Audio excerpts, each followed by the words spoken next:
Alrighty, guys. So, about a year ago, I went on a binge watching a bunch of GDC, Game Developer Conference videos, and I decided that I wanted to take a shot at making my own game.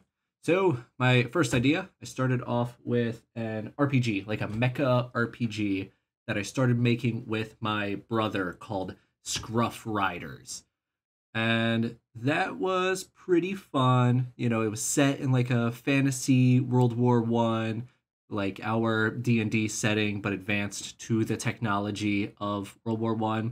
And it was pretty cool. But then my brother got like really, really busy, so we ended up never finishing that. Then I decided I was going to make a video game. So I took generally same sort of concept, the whole World War I, but in fantasy land sort of vibe. I wanted to make a first person shooter, tactical squad based kind of thing, kind of like Republic Commando.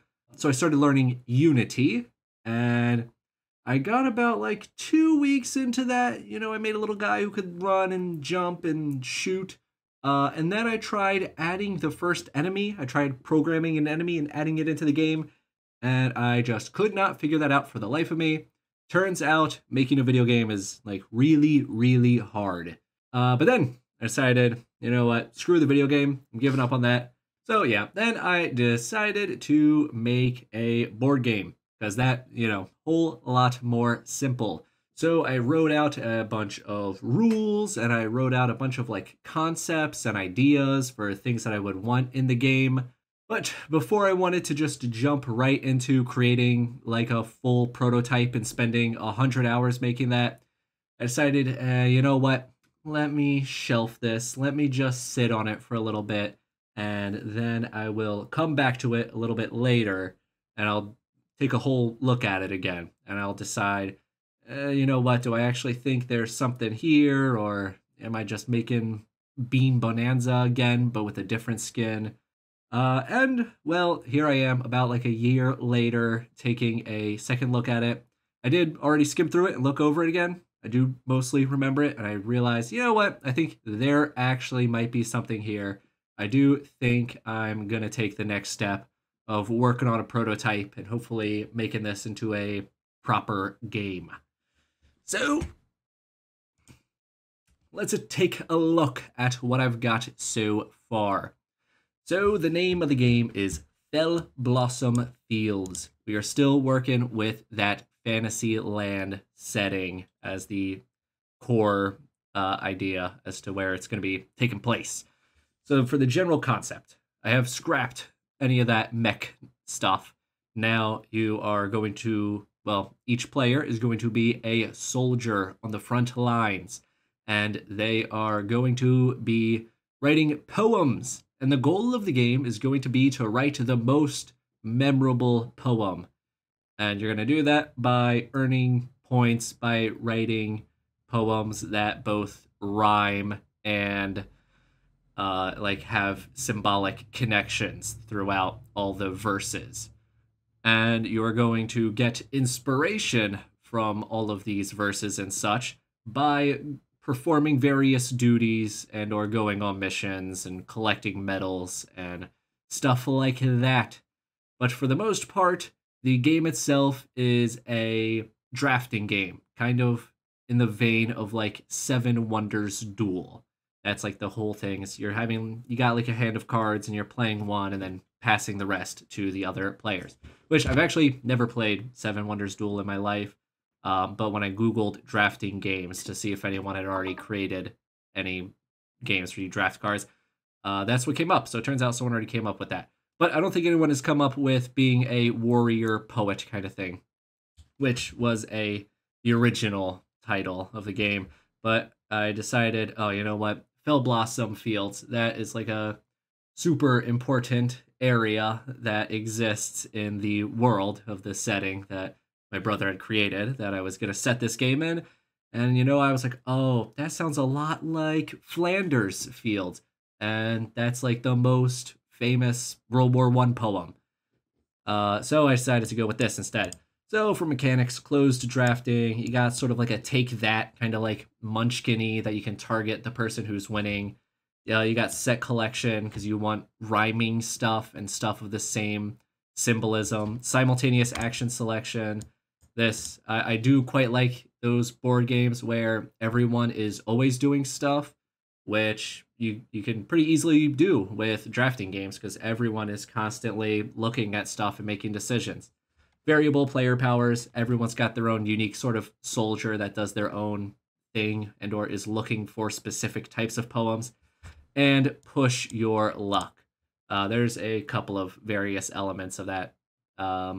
Okay, and for the art style, I want to really ideally, again, I am by zero means an actual, artist of creating anything like this, but if I do ever get an artist for this game, ideally I was hoping to capture this sort of what is apparently called chromolithography, according to Google. This sort of style that they made the World War One posters in, and for like the various soldiers, I was thinking like those very iconic sort of yellow aged photographs.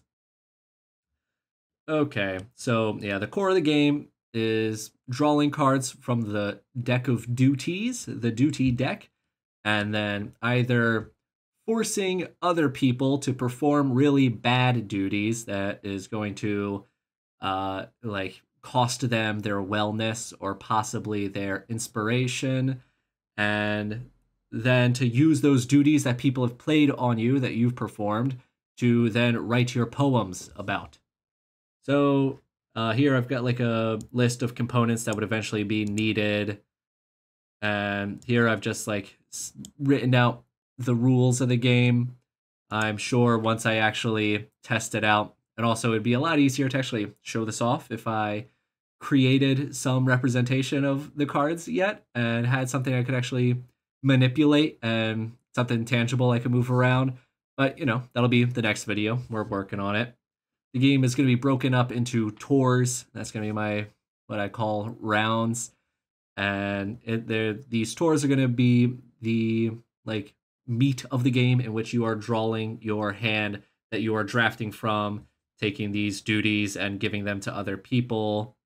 And you're either using the duties on other people to like punish them or penalize them or hurt their stats in some way, or you're playing them on yourself so that you can make poems out of them.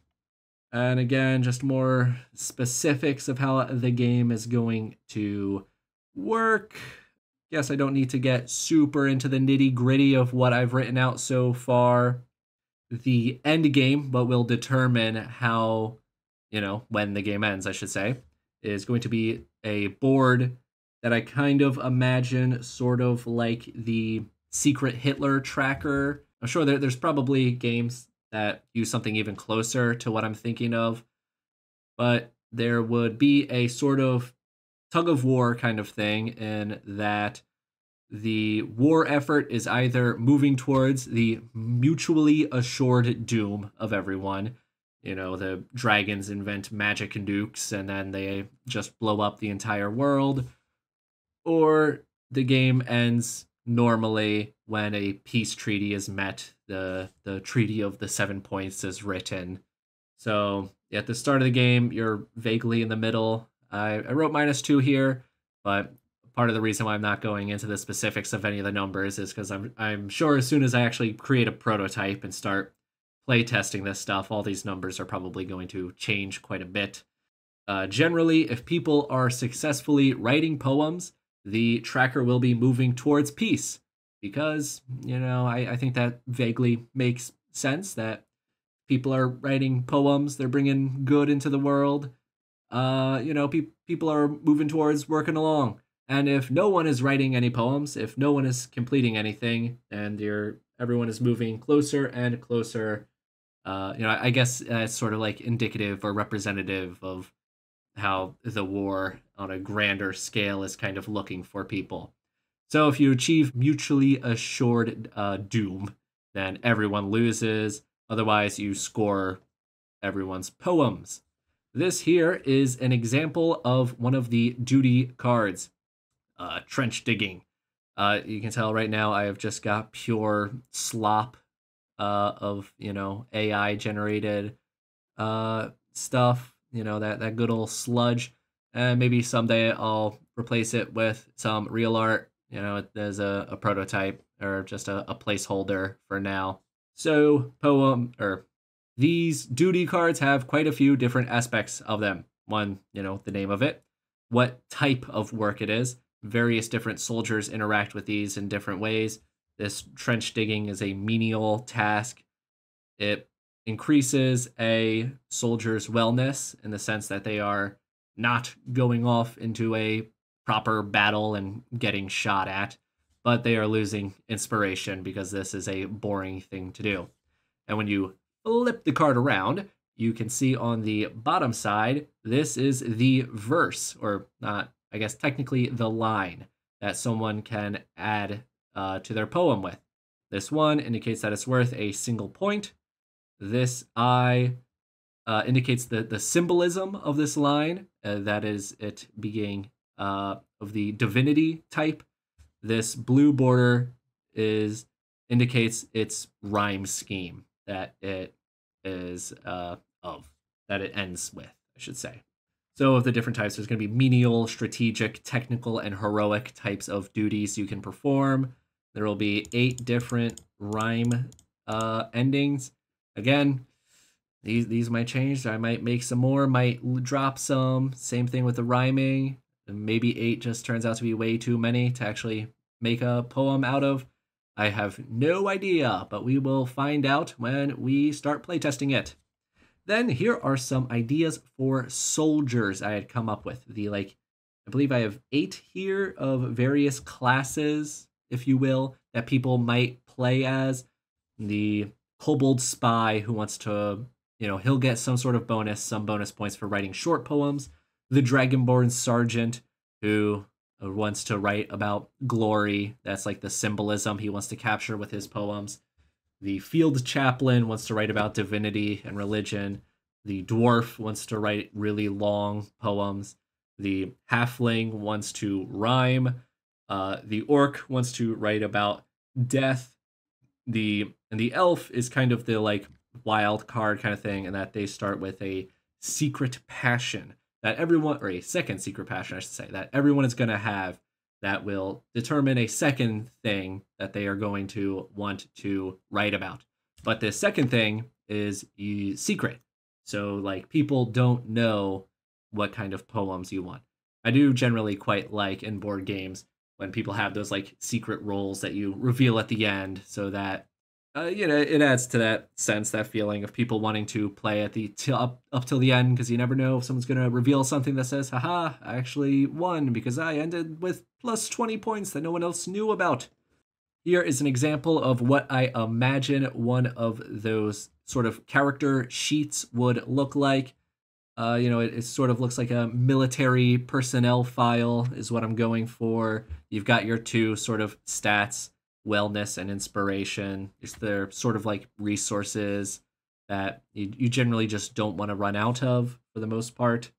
So here are the rules for metals. They would be one of the card types. You can see one of them down here.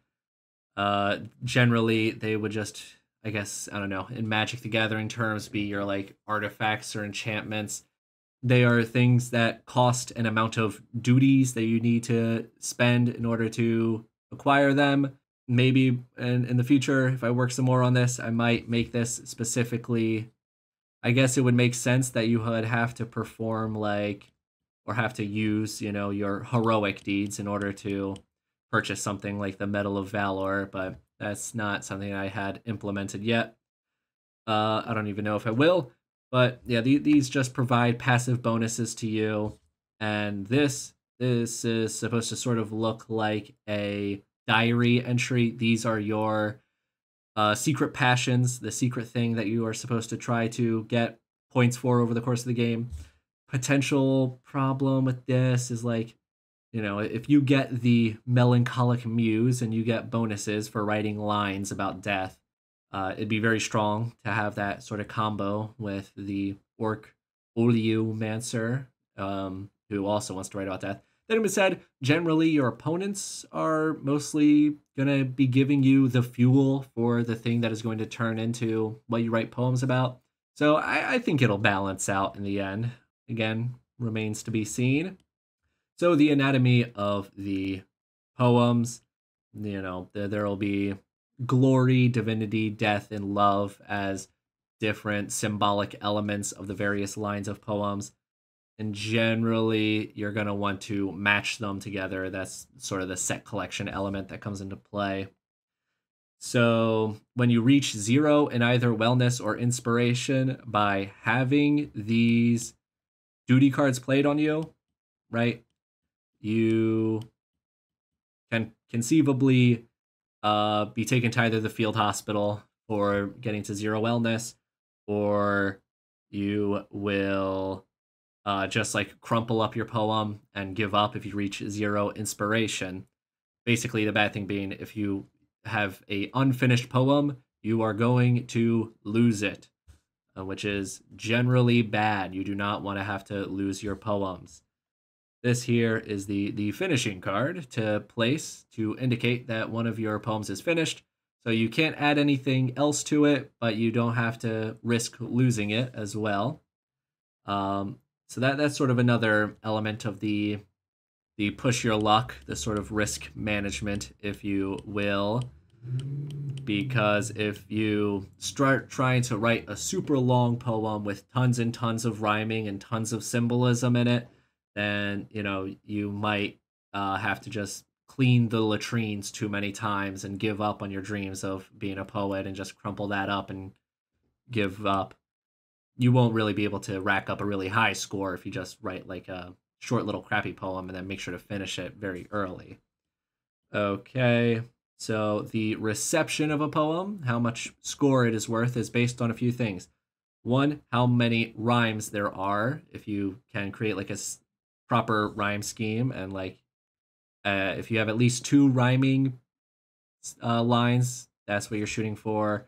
Or 3 rhyming lines is a little bit better, or 2 pairs of 2, or 4 of a kind is ideally what you want. That's how you get the super poem.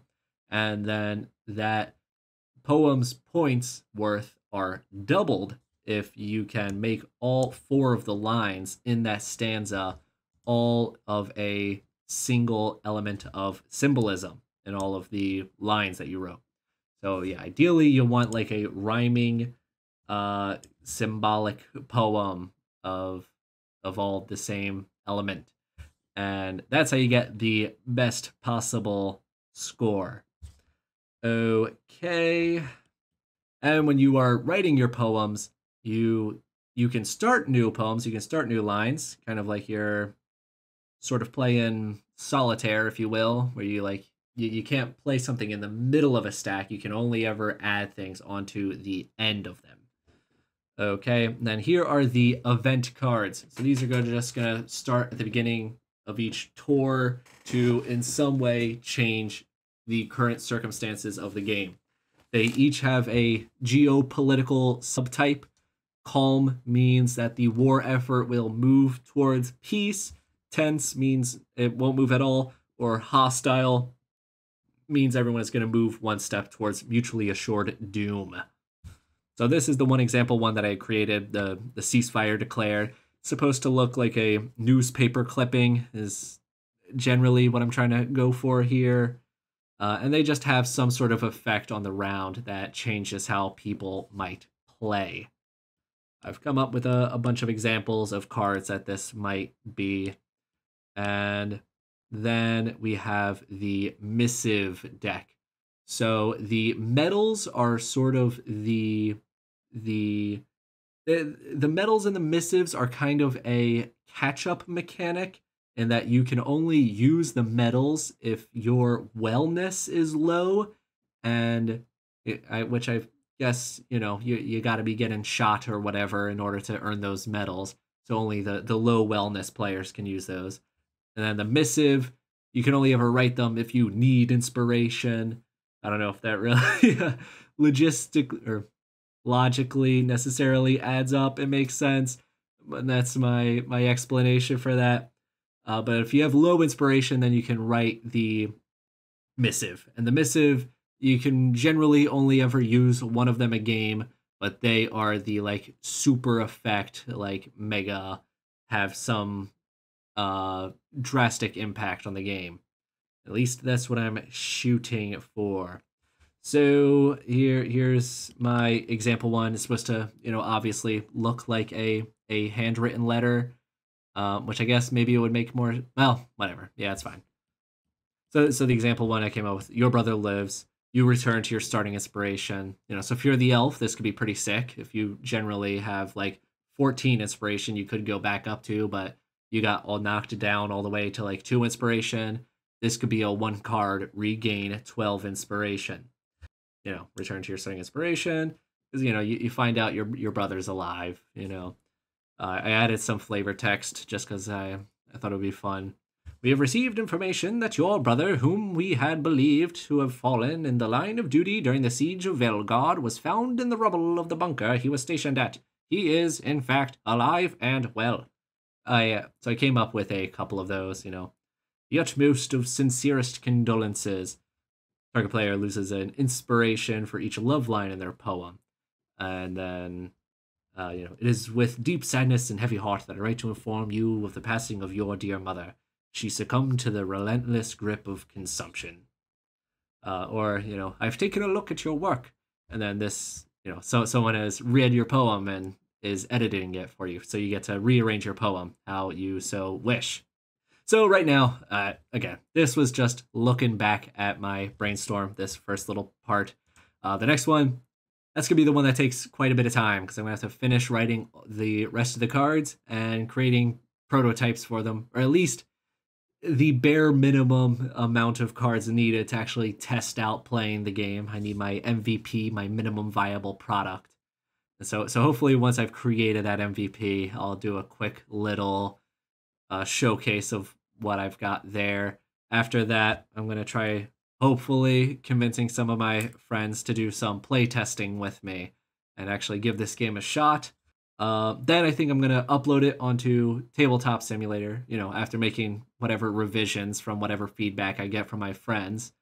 And hopefully, some random people on the internet can give the game a shot, and then they can give me some feedback and tell me what they think needs to be changed. Then I want to try, breaking out the old printer and making physical copies of the cards after I make that second set of revisions. Because I do think there is, a real thing to that physical element of the game, of actually trying to, see how it feels to have these cards in hand and the actual reactions on the players' faces. I think there's a lot to be learned there that you wouldn't ever get just from playing the game exclusively online. And after I make whatever revisions after that, I do want to at least try going through the process of getting the game published. I imagine it's probably a whole lot of work and very, very unlikely to lead to anything, especially with the first game that I ever make. But I figured, why not? It could be a good learning opportunity. And then I can, take whatever stuff I learn from that and hopefully use that for whatever the next game I make, and then maybe actually get that one published. You never know. So that's what I've got so far. If you got to this point, if you've got any ideas for the game at all, anything that you think I might want to consider before I just dump 100 hours into, hunching over my desk and creating a bajillion cards in Photoshop, let me know. All right. See ya.